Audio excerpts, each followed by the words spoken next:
the raise model, right? And before the raise model, I will give the some idea about what we have already studied in last 6-7 lectures.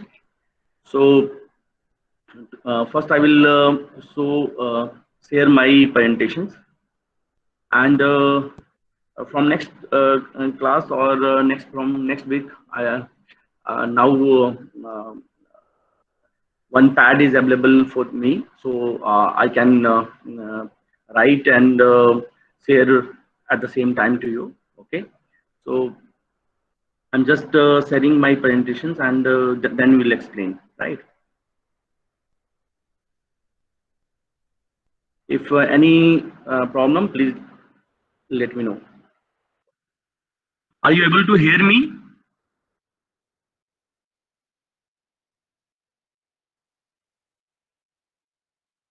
Yes. Okay. So hopefully my presentation you are able to see. So before arrays model, I already conveyed regarding the arrays model, how the arrays model is important, and how we can incorporate the different type of arrays model. So in last class, I was given some hands-on we have done some hands-on practice, and I have also highlighted how you can able to uh, do the raise model. Practically how you can able to implement the raise model. So basically, if you have the torch or a high intensity device, then you are able to see the both the rays model, right? So if your light source is very close to the surface of where they have a strike, then they behaves as a different nature. And when the light source is very far from where the surface has a strike, they behaves as a different nature, right? So hopefully you have done practically at your home. One types of raise model is known as parallel raise model, and second type of raise model is known as spherical raise model, right? So practically we'll see again, but just I am highlighting the. So you are able to please tell you are able to see my screen.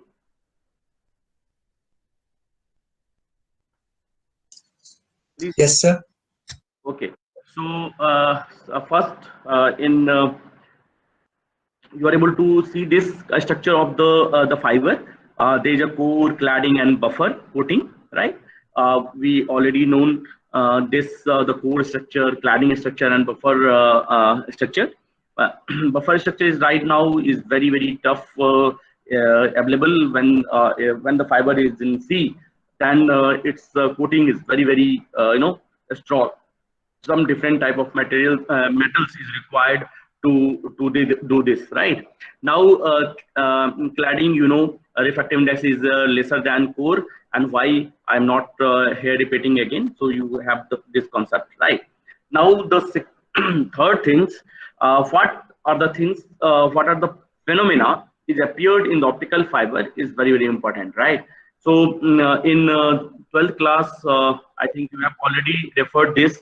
uh, First medium one, medium two, and medium one is, let us assume that your core, and medium two is the cladding, right? How we can know that this is cladding and this is core? Uh, Anyone can tell? Roll number 25. Roll number 25.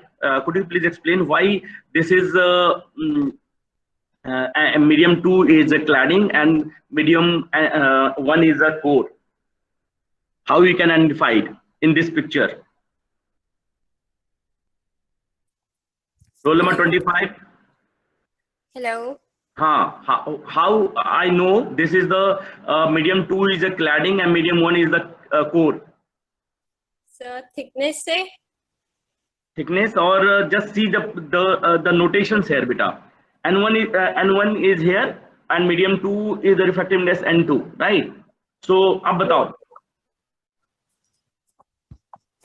Hello. हाँ बोलिए बेटा. Why medium 1 is core and medium 2 is cladding in this picture? Sir, because in medium 1 जो रे है वो reflect हो रही है और medium 2 में रिफ्रैक्ट. ओके. दिख रहा है नहीं, ऊपर नहीं दिख रहा है बेटू. N2 is less than N1. N2 is less than N1. तो N1 is higher Yes and sir. N2 is lower. तो हायर किसका होता है बेटा? Which medium has a higher refractive index? Core या cladding? Core. Core. That's why medium 1 is core, right? अब एकदम clear रहना है आपको. If the refractor is higher, then core, lower, cladding, right? Yes. And yes, the second thing also, if here incident rays is coming here, right? And with some angle. Now here, this is the rarer medium. This is the denser medium. So denser से rare जाएगा तो क्या होगा? 25, roll number 25.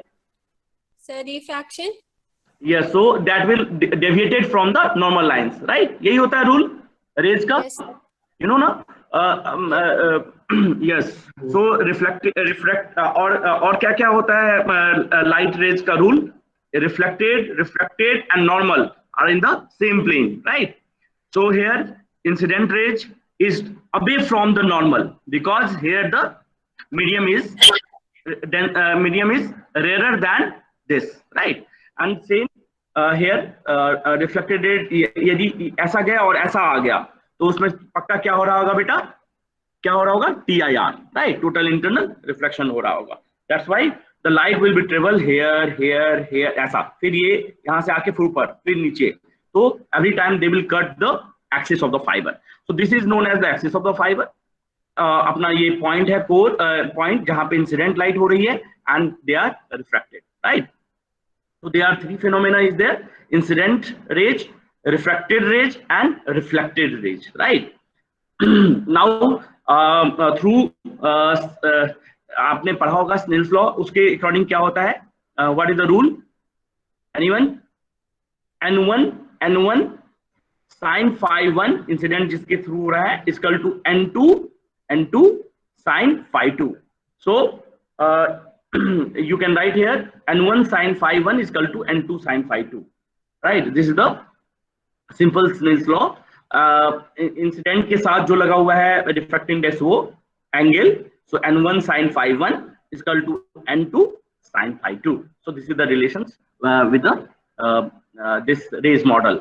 Now we have already studied this. मुझे नहीं लगता है कोई प्रॉब्लम है इसमें किसी को भी. So this is very easy. The first window, second window, and third window. So roll number 30.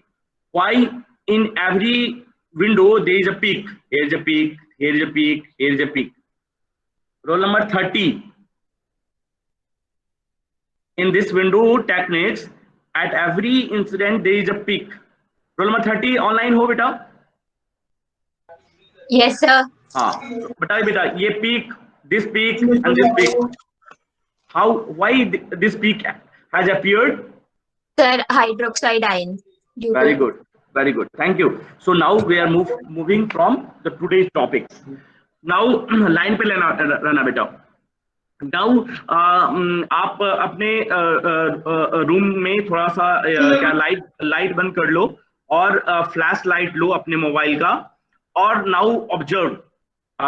एक कॉपी ले लो, सबको ही अपने अपने रूम में एक कॉपीज ले लीजिए आप और फ्लैश लाइट ले लीजिए और रूम को थोड़ा सा अंधेरा कर दीजिए so that actually we will able to C.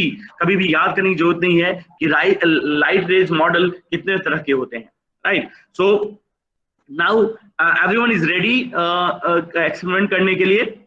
So flash light लीजिए, फ्लैश लाइट लेके आप अपने नोटबुक को नजदीक रखिए फ्लैश लाइट के और लाइट बंद कर दीजिए, पूरे कमरे की लाइट बंद कर दीजिए एंड देन ऑब्जर्व, राइट?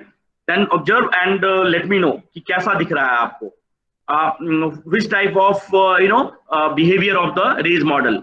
और सेकेंडली क्या करना है, अपने फ्लैश लाइट के मोबाइल के फ्लैश लाइट को अपने जो नोटबुक है और अंधेरा है यदि घर में तो थोड़ा दूर ले जाना है एंड देन क्या हो रहा है मुझे आपको बताना है।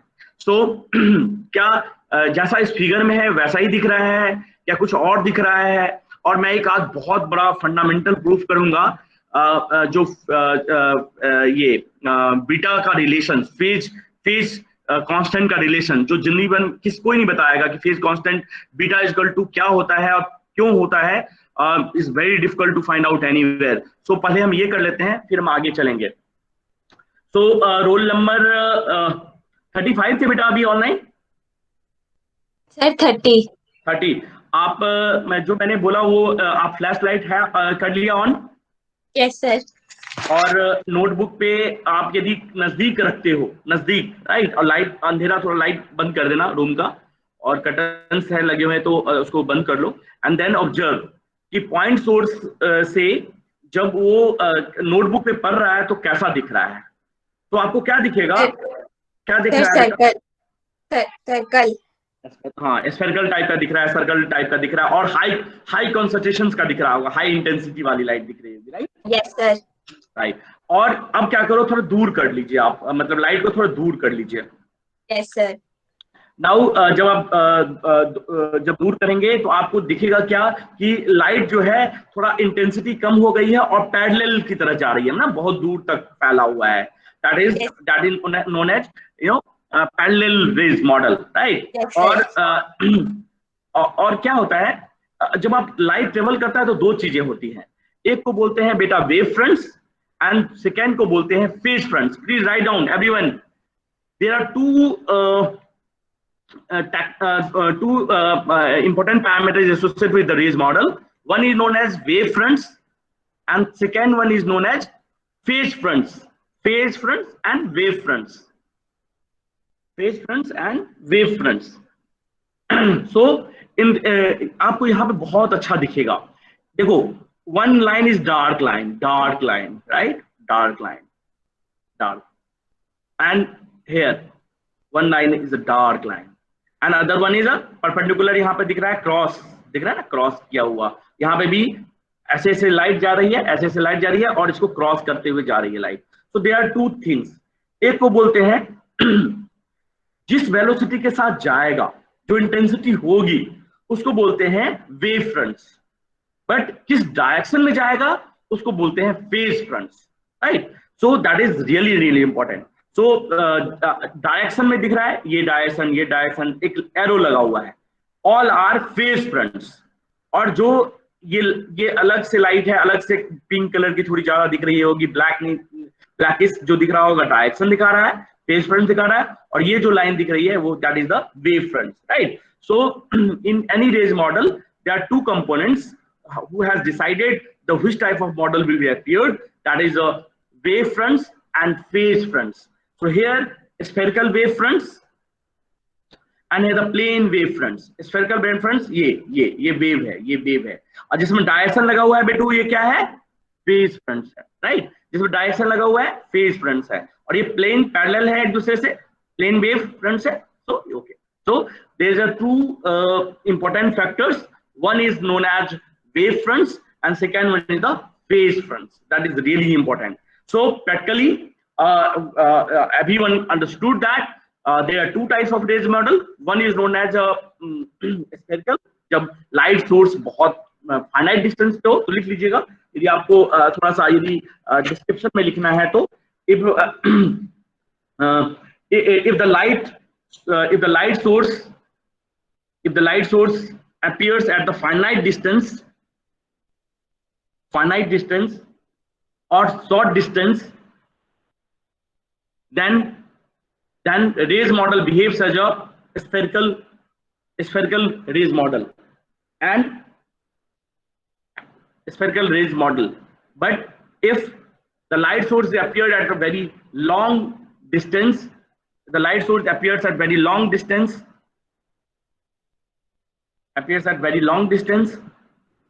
or infinite distance, or at infinite distance, then rays model behaves as a plane rays model, right?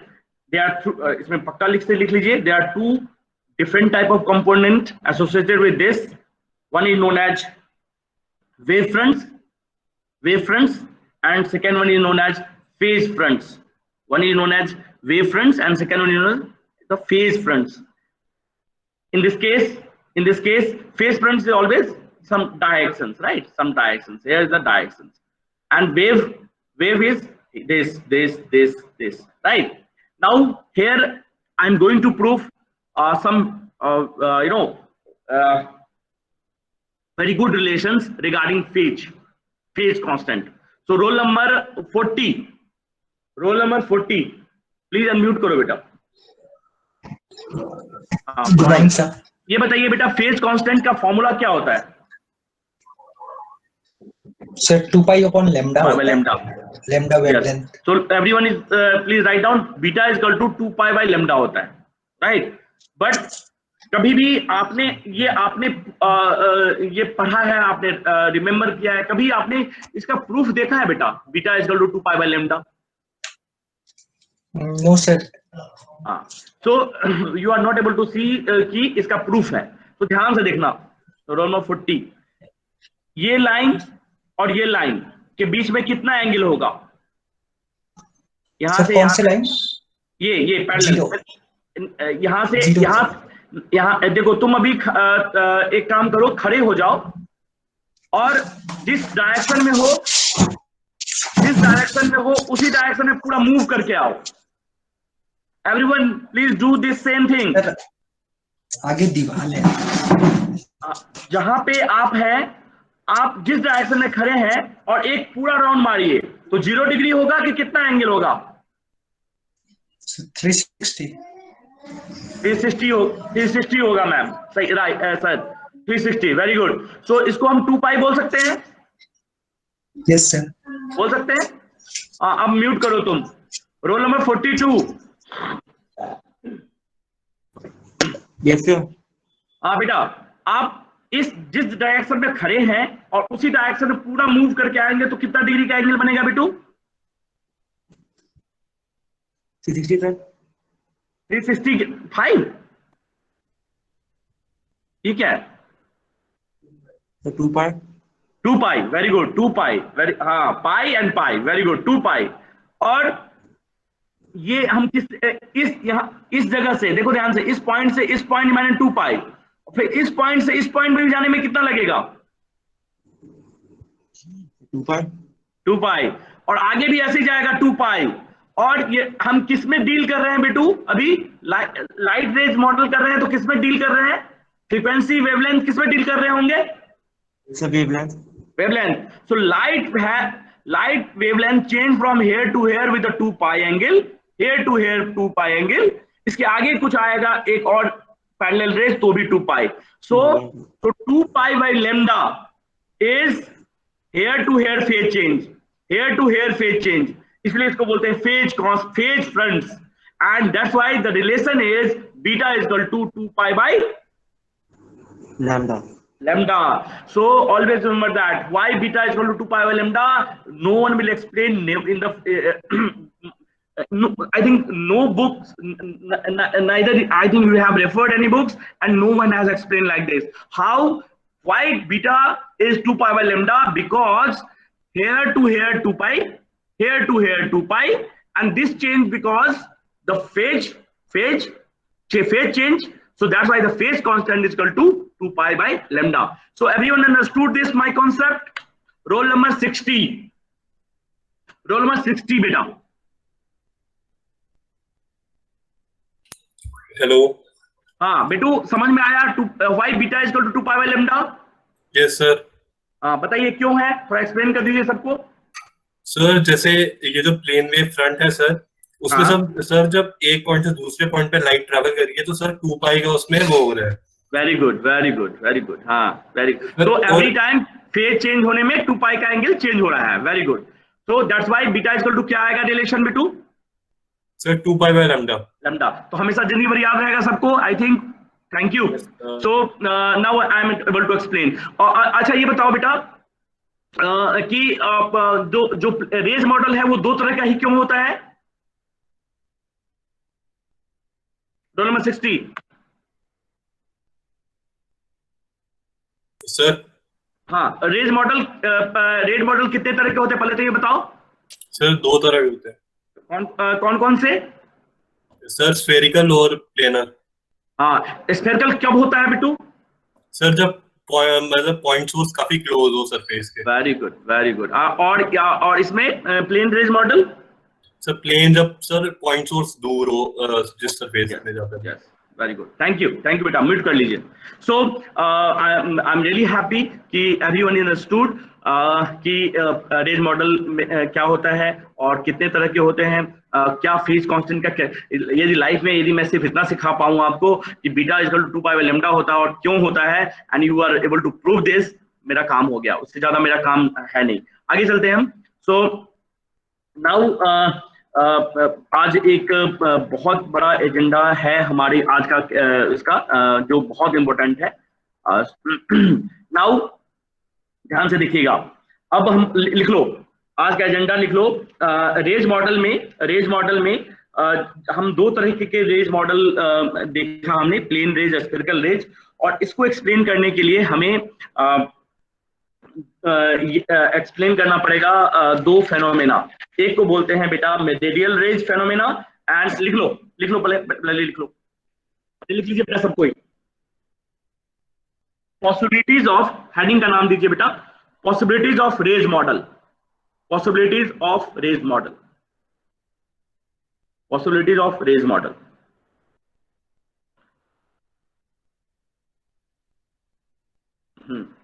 तो ध्यान से देखिएगा, ये गेट 2018 में सेम क्वेश्चन आया था 2 मार्क्स का, राइट। अब हम एक्सप्लेन करेंगे बाद में, पहले हम थोड़ा सा देखते हैं इसमें। सो पहला नाम मैंने क्या बोला बेटा, पॉसिबिलिटीज ऑफ रेज मॉडल। तो रोल नंबर 62, प्लीज अनम्यूट। हाँ, ठीक है ना, आपका नेटवर्क ठीक है ना बेटू? हाँ, देखिए ध्यान से, अब ये ध्यान से बेटा देखो, ये क्या है, क्लैडिंग, ये क्या है, कोर, और ये भी कोर, और ये क्लैडिंग। तो सबसे पहले ये बता दो कि N1 ज्यादा या N2 ज्यादा? N1। वेरी गुड, म्यूट कर लो, तुम्हारा थोड़ा नेटवर्क सही नहीं लग रहा है, म्यूट कर लो बेटू। Roll number 15,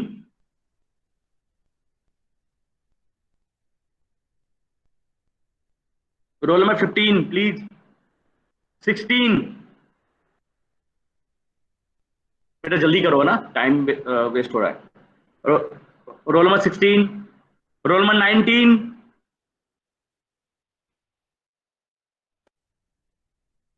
roll number 19, very good. Roll number 21, sir दिख नहीं रहा सर आपका। स्क्रीन नहीं दिख रहा, बोलना चाहिए ना वो। एक मिनट, अब दिख रहा है? No sir. ओके, एक मिनट, मैं स्टॉप करके फिर शेयर करता हूँ। हाँ, तो बोलना है ना, क्योंकि पता ही है आपको ये ऑनलाइन सिस्टम है, तो आपको ज्यादा वो करना है। अभी तक तो दिख रहा था ना बेटू? सर दिख रहा है सर, बीच में नेटवर्क की अच्छा, प्रॉब्लम। अभी ठीक है? जी सर, जी सर। ठीक है, हाँ, थैंक यू। रोल नंबर क्या है आपका? 21 सर। 21। ओके, चलो ठीक है। अब ध्यान से देखना, ये है क्लैडिंग, और ये है कोर, और ये है क्लैडिंग। मतलब ये क्लैडिंग है बेटा, और ये क्लैडिंग है, और ये कोर है, और ये कोर है, मतलब सिमेट्री है, राइट। और इसको बोलते हैं बेटा एक्सिस ऑफ द फाइबर, जो बीच से निकलता है, axis of the fibre, right. This is the axis of the fibre, right. So अभी समझने की बात है, बाद में हम शेयर कर लेंगे, और मेरा पैड आ जाएगा तो फिर मैं अपना फॉर्म में आऊंगा। अभी टाइम है बेसिक समझने का, बाकी तो सब हो जाएगा। तो हेयर इन गेट 2018 में क्या पूछा था, तो ध्यान से देखना, when incident rays is here and if they will deviate from here to here, right, यहां से यहां गया, फिर TIR हुआ, फिर नीचे आया, फिर आगे ऐसे ही रिफ्लेक्ट किया, फिर आगे ऐसे ही जाता होगा। तो देख ध्यान से देखना, here light rate incident here, फिर दोनों ऊपर से जाके मर्ज हुआ, यहां से कर, यहां से यहां, ये इसको बोल, यहां पे आया, फिर आगे यदि मैं देखना चाहूं तो ये आगे मिलता है यहाँ पे, फिर आगे और फिर आगे भी ऐसे ही मिलता जाता, राइट। तो क्या है फंडामेंटल, इसमें ध्यान से देखिएगा। Incident raise will be strikes at the cladding portion. Cladding से क्या होगा, यदि क्लैडिंग से यदि TIR हुआ तो नीचे आएगा, फिर नीचे होते हुए फिर से यहां से क्लैडिंग के सरफेस से टकराया, फिर ऊपर जाएगा, और इस तरफ से पॉइंट पॉइंट पॉइंट पॉइंट आगे बनता जाएगा। और इस तरह के फिनोमेना को बोलते हैं बेटा कंस्ट्रक्टिव फिनोमेना, राइट। क्या बोलते हैं बेटा, कंस्ट्रक्टिव फिनोमेना। और इससे हमें क्या मिलता है, तो एक लाइन खींचेंगे और ऊपर से एक साइनसोइडल करते हुए नीचे आएगा, उसको बोलते हैं standing wave, right. It is also known as standing wave phenomena. So light will incident here, reflected back through TIR, cut at the axis of the fiber, again cut off the axis of fiber, cut at the axis of fiber, और ये जितने point हैं सारे point को बोलते हैं constructive points. क्या बोलते हैं बेटा, constructive points, yes. And this constructive points behaves as a standing wave. और स्टैंडिंग वेव क्या होता है कि आपको इस तरह का वेव देगा कि वो इनफाइनाइट डिस्टेंस तक जा सकता है, तो वेरी हाई इंटेंसिटी। तो देखो ध्यान से, यहाँ है हाई इंटेंसिटी, थोड़ा सा कम हुआ, फिर मर्ज कर गया, यहाँ पे फिर से हाई इंटेंसिटी, फिर आगे भी हाई इंटेंसिटी होता, फिर आगे भी हाई इंटेंसिटी होते होते पूरा ये SMU से लेके जम्मू तक, जम्मू से दिल्ली तक, दिल्ली से मुंबई, मुंबई से सिंगापुर, लाइक ये ट्रेवल करता रहता है। इसको बोलते हैं total internal reflection. That means total internal reflection is behaves as a constructive phenomena, and it is nothing but it is also known as meridional range. So write down meridional range. Meridional range, how they behave as a constructive phenomena. तो आपको axis of fibre पे हमेशा intensity will be high है, here high, here is again high. So ऊपर और नीचे दोनों light मिल जाता है और फिर बहुत हाई इंटेंसिटी का लाइट करता है, दोनों फिर डिसअपियर होते हैं, फिर मिलते हैं, फिर डिसअपियर होते हैं, फिर मिलते हैं। And this journey is towards from source to destination, ये चलता रहता है। This rays is known as meridional rays, याद रखिएगा हमेशा लाइफ में, this rays model is known as meridional rays model. But question क्या पूछा था, सो ध्यान से देखिएगा। कल ये क्या नाम है न्यूमेरिकल एक्सप्लेन भी करके मैं बताऊंगा कि और न्यूमेरिकल भी करेंगे हम इस पे। जो क्वेश्चन पूछा था ध्यान से देखिएगा। सिंस हियर, इसको छोड़ दो, पूरा का छोड़ दो अभी, ये एक्सिस ऑफ द फाइबर से ये नीचे तक incident raise, let us assume this is in angle theta, right. And this theta हम प्रूव करेंगे कि जो हमारा ये थीटा है वो वैल्यू क्या होगा वो हम बाद में देखेंगे। दिस एंगल थीटा, तो यहां से ये थीटा आया और ऊपर गया और एंड, बट देखो ये और ये सिमेट्री, ये और ये सिमेट्री, ध्यान से देखना, पूरा जो ये रेज मॉडल है वो क्या है, सिमेट्री है। एक्सिस ले लो, इसके ऊपर कोर क्लैडिंग, नीचे core and cladding, same symmetry दिखेगा। सो एंगल इज, पूछा जाता है कि एक्सेप्टेंस एंगल क्या है। So how we can define the acceptance angle.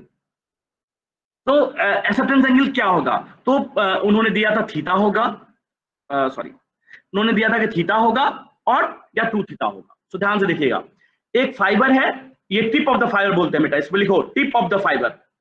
And if the tip of the fibre light incident here, और अंदर में फॉलो हो रहा है, फिर इंसिडेंट ऐसे हो रहा है, फिर ऐसे फॉलो हो रहा है, ये वाला लाइट ऐसे जा रहा है और ये वाला लाइट ऐसे जा रहा है, दोनों मिलके कंस्ट्रक्टिव फिनोमेना बना रहे हैं। So here the angle is incident angle is theta और here is also incident angle theta. तो टोटल एंगल क्या हो जाएगा बेटा, roll number 21, total angle, hello roll number 1 Akshita, Akanksha, hello. Yes sir, hello. हाँ बेटा, टोटल एक्सेप्टेंस एंगल क्या होगा, फिर 2 थीटा। 2 थीटा। तो उन्होंने यही पूछा था कि गेट पे पूछा था कि एक्सेप्टेंस एंगल निकालिए, और थीटा इजकल टू क्या होता है, लिख लो, बाद में बताऊंगा मैं, प्रूफ करूंगा। थीटा इजकल टू, लिख लीजिए, थीटा इजकल टू होता है sine inverse square root of n1 square minus n2 square, जो कल के क्लास में प्रूफ करूंगा। तो थीटा का जो वैल्यू है वो होता है sine inverse square root of n1 square minus n2 square. So हम दैट इज ओके, मैं बाद में देखूंगा। तो उसने थीटा का साइन थीटा का भी वैल्यू दिया था, साइन 2 थीटा का भी वैल्यू दिया था, और थीटा बाई 2 का भी वैल्यू दिया था, थीटा बाई 2 होगा। सो याद रखिए acceptance angle is 2 theta naught theta, right? Because how much light is impinges on the tip of the fiber is not important, but how much light will travel inside the core of the fiber is important. And in this case, the light incident on the core of the fiber, tip of the fiber, is 2 theta. So that's why acceptance angle is not theta, acceptance angle is 2 theta. Please ये अच्छे से लिख लीजिए बेटू। Sign जो हमारा ये relation होता है उसमें एक अच्छे से एक रिलेशन लिख लो, नोट करके, नोट जो मैं कल प्रूफ कर दूंगा, आज इसको छोड़ते हैं तो लिख लीजिए। तो न्यूमेरिकल एपर्चर इसको बोलते हैं बेटा, numerical aperture. So numerical aperture is equal to numerical NA is equal to sine theta 0 max, numerical aperture is equal to sine theta 0 max equal to square root of n1 square minus n2 square, right? Now so theta 0 max is equal to क्या होगा? theta 0 max, आकांक्षा theta 0 max क्या होगा बेटा? Sir sine inverse. लिख लीजिए, theta 0 max is equal to sin inverse square root of n1 square minus n2 square. और आज ही question solve करना है सबको, गेट 2018 प्लीज सबको सॉल्व करना है। तो थीटा 0 मैक्स इक्वल टू तुमने सही बताया, sine inverse square root of n1 square minus n2 square. और थीटा मैक्स क्या होगा आकांक्षा? तुम छोड़ रहने दो, रोल नंबर 10। Yes sir. हाँ, थीटा 0 मैक्स यहाँ पे क्या होगा बेटू? Sine inverse root n1 square. हाँ, theta 0 max equal to sine inverse इतना, बट यहाँ पे थीटा के रिलेशन में क्या होगा? थीटा के रिलेशन में थीटा मैक्स, क्योंकि मैक्सिमम एंगल क्या बन रहा है यहाँ पे? इस पॉइंट पे मैक्सिमम एंगल 2 थीटा। हाँ, तो लिखिए theta 0 max equal to 2 theta. तो थीटा इक्वल टू क्या हो जाएगा? Theta 0 max by 2। हाँ, लिखिए theta equal to sine inverse square root of n1 square minus n2 square by 2। और यही क्वेश्चन पूछा था, हमें आते हुए भी हम गलती कर लेते हैं। हमने सब कुछ निकाल दिया, साइन 2 थीटा भी निकाल दिया, लेकिन उसने पूछा था थीटा का वैल्यू क्या होगा। गेट में थोड़ा ट्विस्ट करते हैं, तो थीटा का वैल्यू मतलब उसमें सारा ऑप्शन होगा, 2 थीटा निकालोगे तो भी वैल्यू होगा, साइन थीटा 0 मैक्स निकालोगे वो भी वैल्यू होगा, तो बच्चे कंफ्यूज कर जाते हैं। So please remember that here theta 0 max is equal to 2 theta, right? And 2 theta यदि दिया हुआ है तो थीटा हम जब निकालेंगे उसको बोलते हैं, निकालेंगे sine inverse square root of n1 square minus n2 square by 2। Please लिख दीजिए सब अच्छे से। नाउ और how much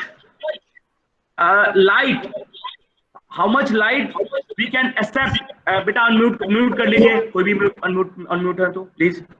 So how much light is incident here, right? और ये टिप ऑफ द फाइबर बोलते हैं बेटा, इसको सब लिख लो, बहुत देर से मैं रखा हूं, जो अच्छे बच्चे होंगे बना भी लिए होंगे। इसको बोलते हैं बेटा tip of the fibre, right? ये बोलते हैं tip of the fibre. Tip of the fibre में मैक्सिमम एंगल ये बना, तो इस फाइबर का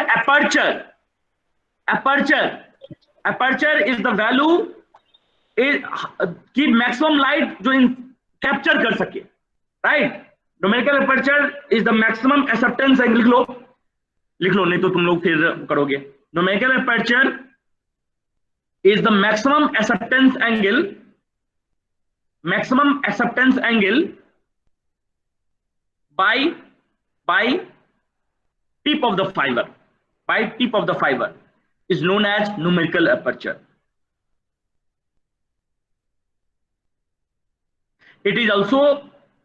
Sometimes it is also known as launching efficiency.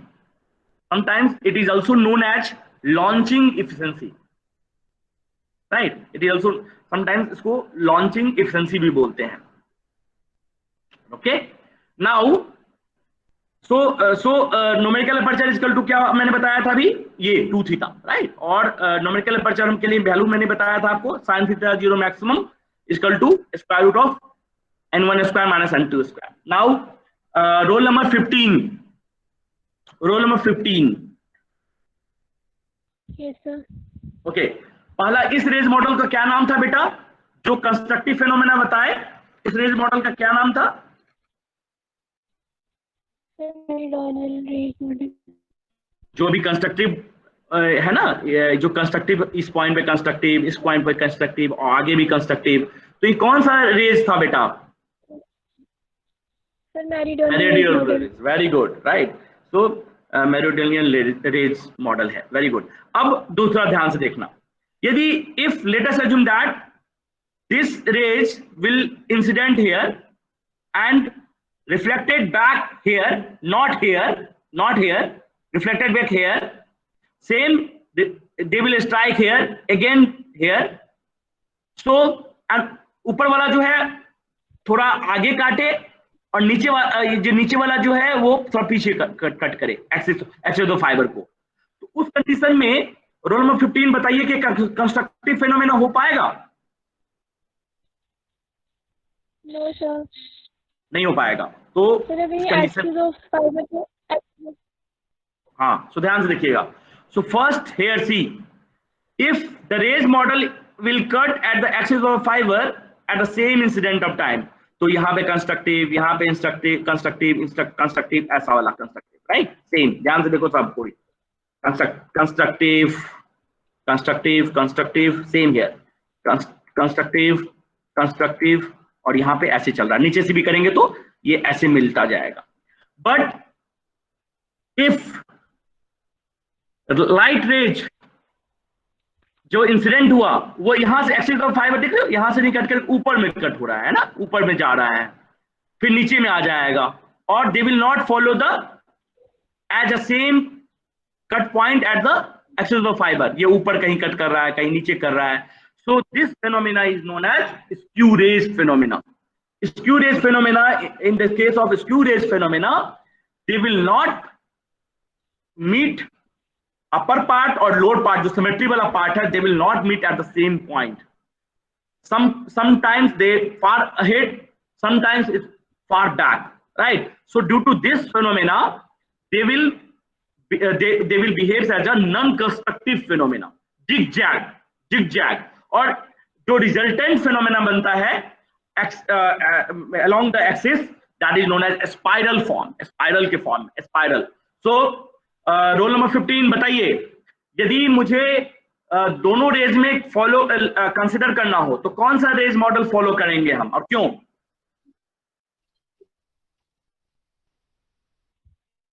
Hello sir, meridional rays model करेंगे. यस. स्क्यू रेज में क्या प्रॉब्लम है?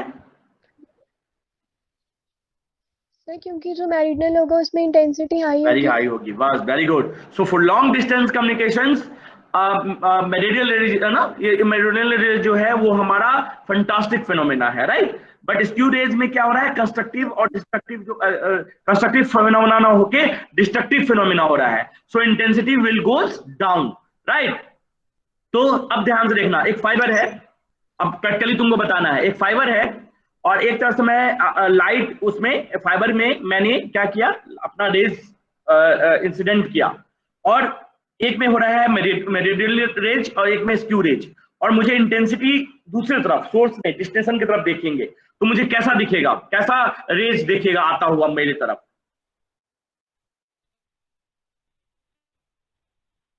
Roll number 25 please explain. Roll number 25 Bittu roll number 25, 26, roll number 26, roll number 27, क्या हुआ? हेलो, रोल नंबर 28,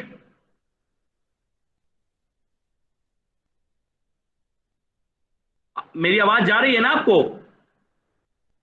रिया, आवाज आ रही है? Yes sir, आ रही है। सर आवाज आ रही है। ओके, सो मुझे लगा कोई कोई बोल ही नहीं रहे हो। What is this? मेरी स्क्रीन दिख रही है? Yes sir.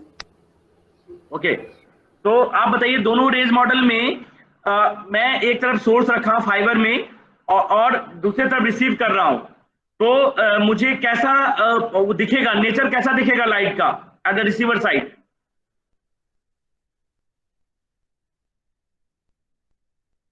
In the case of meridional rays और स्क्यू रेज कैसा दिखेगा आपको, इंटेंसिटी और कैसा नेचर?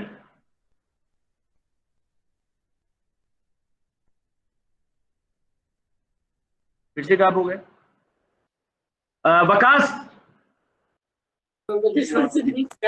Yes sir. हाँ वकास बताइए, कैसा दिखेगा मुझे रिसीवर एंड पे नेचर?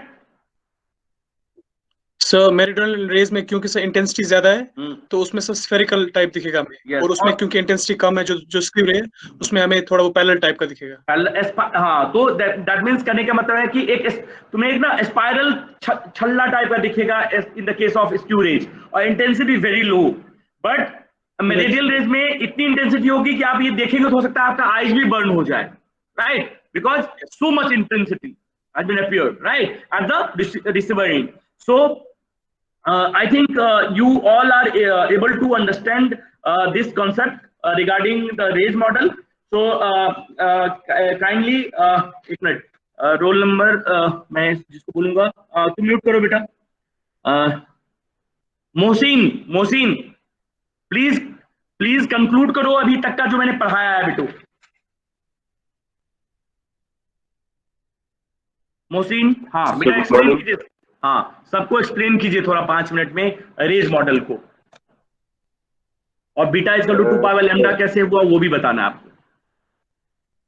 सर एक्चुअली आज हमने पढ़ा, मतलब we study the two types of two models of rays, how rays travel in optic fiber. Very good. One was meridional and another was sleeve. जो मेरिडियनल में होता है उसमें टोटल इंटरनल रिफ्लेक्शन होता है और इंटेंसिटी ऑफ लाइट मैक्सिमम रहती है। Yes. Why? Sir why intensity is high in the case of meridional? Sir क्योंकि जो लाइट जो है उसमें स्ट्रेट पाथ ट्रैवल करती है, और जो स्लीव में है उसमें स्पाइरल होके जाती है। Very good. अच्छा, एंड उसमें यदि मुझे दो रेज मॉडल को एक्सप्लेन करना हो प्रैक्टिकली, जो बेसिक रेज मॉडल है उसको कैसे एक्सप्लेन करोगे लाइट के थ्रू प्रैक्टिकली? दो टाइप के हैं, एक स्फेरिकल और एक पैरेलल, उसको कैसे एक्सप्लेन करोगे? आई डोंट नो, वो मिस हो गया शायद। अच्छा नहीं थे, ओके कोई बात नहीं। मुस्कान, रोल नंबर 36। Yes sir. हाँ सबको बताओ। मोहसिन सुनो अभी। हाँ मुस्कान बताओ बेटा, दो टाइप का रेज मॉडल कौन कौन से? हाँ सर स्फेरिकल और प्लेनर, और Yes. पहले में हमने पढ़ा मतलब जो सर्कुलर में मतलब कि कैसे रेज उसमें रहती है एंगल्स में, और प्लेनर में beta is equal to 2 pi by lambda आपने बताया कि कैसे होता है कि लाइट जो होती है अपने मतलब आपने मैं बोला कि अपनी ही जगह पे अगर हम घूम के आ जाएं तो वैसे ही लाइट जिस पॉइंट पे थी वो दूसरे पॉइंट पे घूम के आ जाएगी तो वो पूरा 2 पाई का एंगल बन जाएगा। तो उस रीजन से उसको beta is equal to 2 pi by lambda बोलते हैं। उसके बाद हमने मेरिडियनल को पढ़ा। नहीं, पहले स्फेरिकल रेज मॉडल को प्रैक्टिकली कैसे एक्सप्लेन करोगी? यदि मुझे प्रैक्टिकली देखना है कि स्फेरिकल रेज मॉडल ऐसे देख सकते हैं हम, उसको कैसे एक्सप्लेन करेंगे? सर हम फोन की टॉर्च की लाइट लेंगे और उसको हाथ के अगर पास लाएंगे तो वो स्फेरिकल मॉडल की तरह बिहेव करेगा। ओके। और अगर हम उसको दूर ले जाएंगे मतलब जितना भी डिस्टेंस बढ़ा देंगे तो वो प्लेन हो जाएगा, फिर वो सर्कुलर नेचर का वैसे नहीं दिखेगा। तो ये एक एग्जांपल है जैसे हम बेसिकली समझ सकते हैं कि स्फेरिकल कैसा दिखता है और प्लेनर कैसा दिखता है। Okay very good. Roll number 15 Chetna Verma.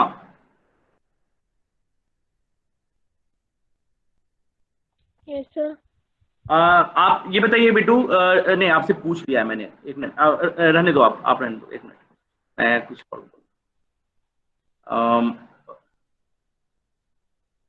Roll number 8 Anees, बेटा अनम्यूट कीजिए।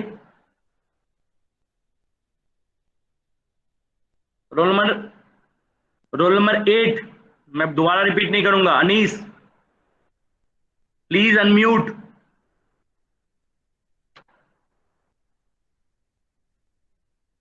आस्तोस रोल नंबर 12।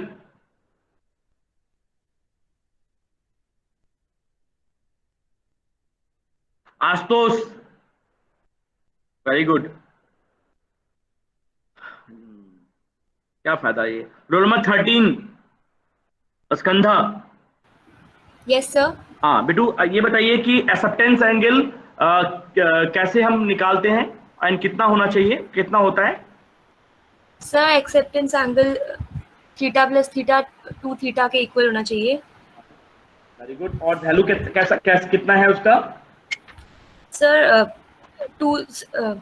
2 थीटा जो होगा वो sine inverse under root n1 square minus n2 square होगा। Very good, okay. It's so this is the today class। कल के क्लास में क्या करने वाले हैं, मैं कुछ रोल नंबर को मार्क कर रहा हूँ, they are just log in but they are not able to respond, right. So कल आगे क्लास से आप लोग जिनको बन रहा है उनसे मैं कुछ भी नहीं पूछूंगा, लेकिन this is not a good behaviour, right. यदि आपको ऑनलाइन है और you are not able to respond, it's really bad, okay. So no issue. Now TIR का एक प्रैक्टिकल एग्जांपल बताता हूं, जो फिर से मैं ऐसा नहीं बोलता हूं कि मैं ही जानता हूं, बहुत और भी बंदे जानते होंगे बहुत कुछ, जैसे beta is equal to 2 pi by lambda. बहुतों से पूछ दोगे तो शायद मुझे नहीं लगता है कि कोई बता पाए, शायद MIT वाले भी नहीं बता पाए।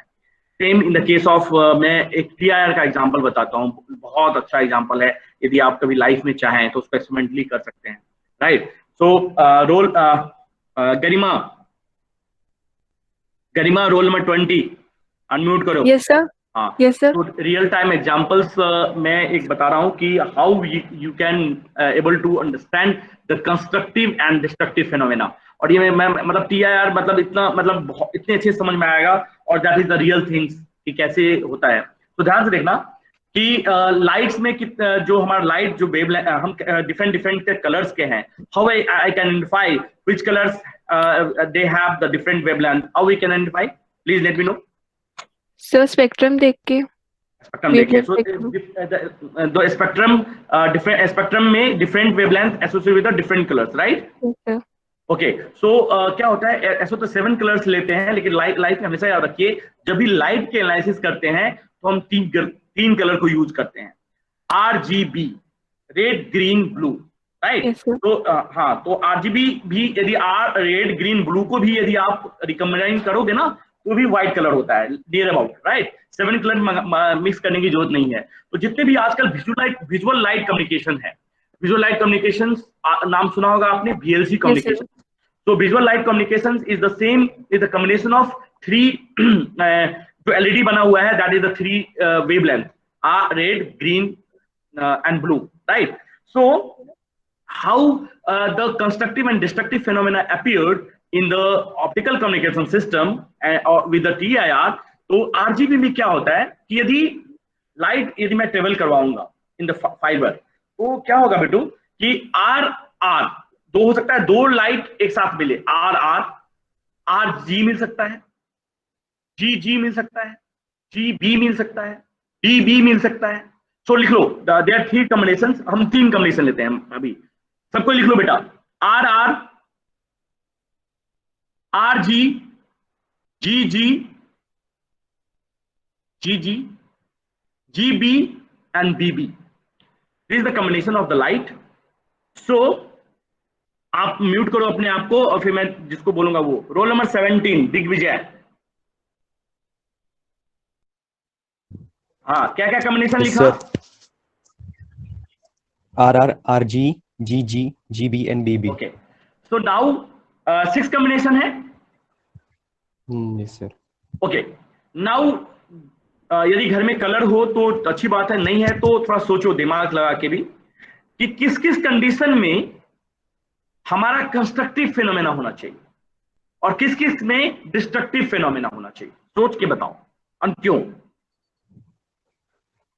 होली होली होली में कभी रेड और ग्रीन को मिला के देखा है? नहीं देखा ऐसे तो मिला है। हाँ सर। ऐसे मिला है और रेड ग्रीन कलर को? ये सर इंटेंसिटी ज्यादा होती है सर, अच्छा, इंटेंसिटी ज्यादा होती है। मतलब ज्यादा डार्क हो जाता है सर मिला के। अच्छा, ठीक है। सो करके देख लीजिएगा आज, है ना। पहले आप बताइए, इसमें red red, red green, green green, green blue and blue blue, इसमें कॉम्बिनेशन क्या होगा दिग्विजय? क्या सर? क्या मतलब कलर में एक जैसा नेचर कब कब होगा? सर जब RRGGBB होगा। Yes, very good, fantastic. So same colour RR, GG and BB जब जब एक दूसरे को कट करेंगे, मिलेंगे, तो उसके सामने लिखो C। जितने भी RR, GG, BB है उसको C लिखो, और जहां पे RG, GB और जो भी डिफरेंट कलर्स के हैं उसको लिखो D। C means constructive phenomena और D means destructive phenomena. Through constructive and destructive phenomena total internal reflection जो है TIR फिनोमेना को हम एक्सप्लेन करूंगा मैं नेक्स्ट क्लास में। So always remember that red red, green green, blue blue is a constructive, other than this all are destructive phenomena. So Digvijay ji बताइए, RR, GG, BB कौन सा रेज मॉडल फॉलो करेगा?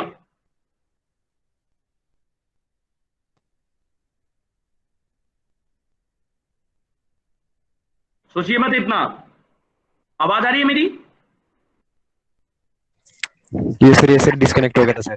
हाँ बताइए। हाँ, वेरी गुड विमर्श, right. And जहां पे डिस्ट्रक्टिव है वहां पे क्या चलेगा बेटा? कौन सा? स्क्यू। Very good. सो हाँ, आप बताइए, रोल नंबर 17 कौन सा रेज मॉडल होगा जहां जहां रेड रेड, जब भी स्पेक्ट्रा में रेड रेड मिलेगा, ग्रीन ग्रीन मिलेगा, ब्लू ब्लू मिलेगा, कौन सा रेज मॉडल होगा दिग्विजय? मेरिडोनियल। और उसमें दूसरे में skew. So hopefully Digvijay unmute करो। Yes sir. So hopefully you understood all the phenomena जो मैंने अभी तक पढ़ाया।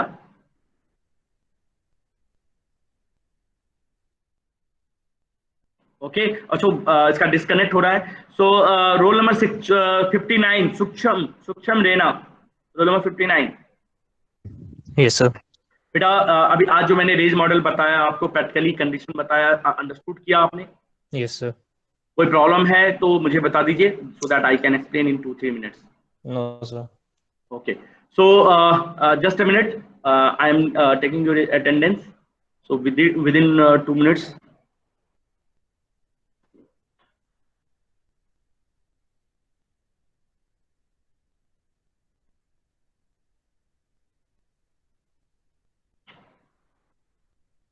हाँ, ये 4 स्टूडेंट हैं जिनसे मुझे बात करनी है अभी।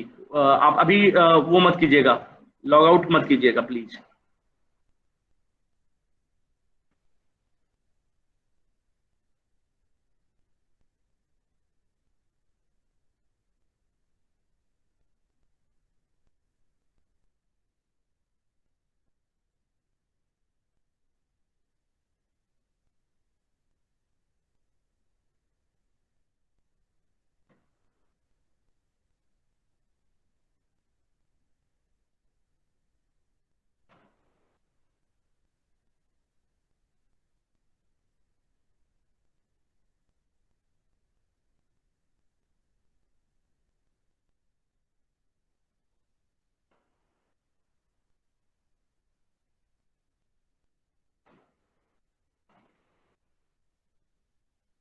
लाइन पे रहिएगा, मुझे 1 मिनट। अच्छा, आप लोगों में से जो 4 स्टूडेंट हैं समझ पा रहे होंगे कि मैं क्या बात कर रहा हूं। आप लोगों ने अपना डाटा क्यों नहीं दिया है बेटा? मैंने आपको पहले भी बताया है कि आपको कोई भी जबरदस्ती जॉब में नहीं भेज देगा, है ना। आप यदि चाहेंगे कि आप नहीं करना है जॉब, तो आपको कोई फोर्सफुली नहीं कर देगा। बट मेरा ये रिक्वेस्ट है कि प्लीज आप ये कम से कम आप ऐसा ना करें कि ये बैठे ही नहीं, बैठेंगे नहीं तो फिर इट्स नॉट गुड, राइट। तो मुदक्किर रोल नंबर 31 अनम्यूट करो। Yes sir. हाँ, आपको मे भी जाना हो सकता है कि आपका कुछ और प्लान हो, बट ऑलवेज रिमेंबर दैट यदि आप यदि जॉब लेंगे तो कुछ फर्क नहीं पड़ता, यदि आप नहीं जाते हैं कोई फर्क नहीं पड़ता, है ना। सो आप अपने डाटा क्यों नहीं दिया अभी तक आपने? आप डाटा आज दे दीजिए एनी हाउ, ठीक है मुदक्किर? Yes sir. हाँ जी सर। हाँ बेटा, आपको डाटा देना है, नहीं लेना है जॉब, लेके मुझे लेके दिखाओ ना। पहले ही बोल रहे हो कि नहीं बैठना है, पहले लेके दिखाइए, फिर मत कीजिए आप जॉब, जो भी करना है आपको, ठीक है। Roll number 47 Riya Khajuria. Yes sir. हाँ, क्यों नहीं दिया है डाटा मैम? आज डाटा दे दीजिए मैम, ठीक है। कुछ भी कितना भी प्लान हो, कोई भी अच्छी बात है, बहुत अच्छा जगह पर जाएं, बहुत अच्छी बात है, बट अभी जो हाथ में हो तो कर लें पहले, है ना। कंडीशन ऐसे ही बहुत ज्यादा वर्स्ट है बेटा दुनिया का। आप जो करना है कीजिए पहले, लेकिन पहले यहाँ पे एक जॉब लीजिए। उससे क्या होता है, एक बात मैं आपको कॉमन बता रहा हूँ फॉर ऑल, कि एक बार जॉब लग जाने के बाद कॉन्फिडेंस अपने आप बढ़ जाएगा, राइट। कोई नहीं आपको रोकता कि आप यहीं जाओ, यही करो, कोई बात नहीं। सिर्फ आप अपीयर तो जरूर हो जाएं, हो सकता है कि आपके लिए एक नया प्लेटफॉर्म मिल जाए आपको, और कल जाके आपका कॉन्फिडेंस इतना अच्छा हो जाए कि आप सोच भी नहीं सकते। रोल नंबर 49 स्मृति। आपने डाटा दे दिया बेटू? नहीं सर, अभी तक नहीं दिया। आज दे दो बेटा, ठीक है। कोई फर्क नहीं पड़ता, मैं हर बात एक ही बात रिपीट नहीं करूंगा, कोई फर्क नहीं पड़ता। अच्छे से आप यदि जॉब लग जाती है बैठने। अच्छा, कोई सोचेगा क्या यार मैंने तैयारी नहीं की, कभी कभी ये सोचते हैं, अरे मैंने तो तैयारी नहीं की, नाम खराब होगा। अरे नाम क्या खराब होगा, है ना। कोई किसी का नहीं है। आज 8 नवंबर है, 8 नवंबर है। 15 मई के बाद कोई किसी का नहीं है, सब अपने अपने के लिए है ना। कभी जिंदगी में मिल जाएंगे 1-2 बार, किसी के पास टाइम नहीं है मिलने के लिए, घर वाले के लिए तो टाइम नहीं है, हम दूसरे के लिए सोचते हैं कि वो क्या सोचेगा, नहीं होगा। सो ओके, सो ये मेरा ऐसे ही मेरा एक रिक्वेस्ट है आपसे, प्लीज आप ये अपीयर होइए एंड क्वालिफाई कीजिए। इन्फोसिस, टीसीएस जो भी आ रही है, जो भी हमें मौका मिल रहा है उसको जरूर क्वालिफाई करें, ठीक है। चलिए, all the best, thank you बेटा।